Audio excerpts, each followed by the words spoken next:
सुबह 4 बजे का वक्त। गांव के कुछ वॉलंटियर्स गश्त लगा रहे हैं। इन्हें तलाश है ऐसे लोगों की जो घर में टॉयलेट होने के बावजूद खेतों में जा रहे हैं। अब मन जाना ठीक है।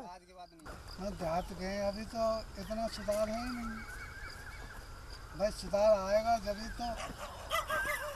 दुनिया भर में 1 अरब लोग टॉयलेट के लिए खेतों में जाते हैं। इनमें से करीब 60% भारत में रहते हैं। सरकार पिछले 30 सालों से टॉयलेट बनाने की स्कीमें तो चला रही है, पर उनके इस्तेमाल के लिए लोगों को नहीं मना पाई। हमें उसमें पसंद नहीं है, गर्मी से पलटी सी आने लगती है, गैस बन जाए। साल 2014 में मोदी सरकार के तहत पहली बार इन स्कीमों का फोकस बिरादरी को बनाया गया।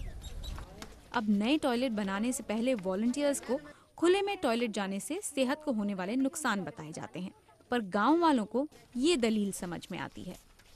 हम ये कहते हैं कि जब तुम्हारी बहन बेटी सुबह लोटा लेके खेत में टट्टी करने जाती है और वो अंग जो दिखाने लायक नहीं है, जो केवल उसके पति को देखने का हक है, वो अंग सारा गांव देखता है, तुम्हारा जेठ देख रहा है, तुम्हारा ससुर देख रहा है, जब तुम्हारी इज्जत लाज है, शर्म कहाँ चली जाती है। हम उन आदमियों से तो मिल लिए जो टॉयलेट्स का इस्तेमाल नहीं करते हैं, तो फिर टॉयलेट्स का इस्तेमाल किस लिए हो रहा है?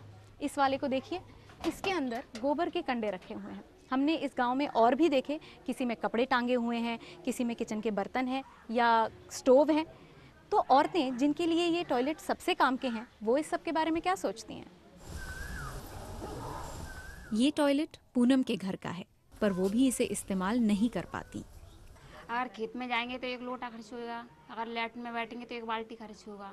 इसलिए हम पानी की समस्या खराब है, इसलिए हम बाहर जाते हैं। हम सुबह जल्दी आते हैं अपनी मम्मी के साथ, जब तक उजीता नहीं निकला, जब तक लैट्रिन बाहर जाके चले जाते हैं। उजीता हो जाता है तो इधर उधर सब लोग घूम लगाते हैं। भारत में खेतों को जाती औरतों के रेप और कत्ल की कई वारदातें हुई हैं। इसे देखने समझने वाले आदमी जब तक टॉयलेट के इस्तेमाल के लिए मदद नहीं करेंगे, सरकार की ये स्कीम भी कागज पर ही रह जाएगी। दिव्या आर्य, BBC, उत्तर प्रदेश।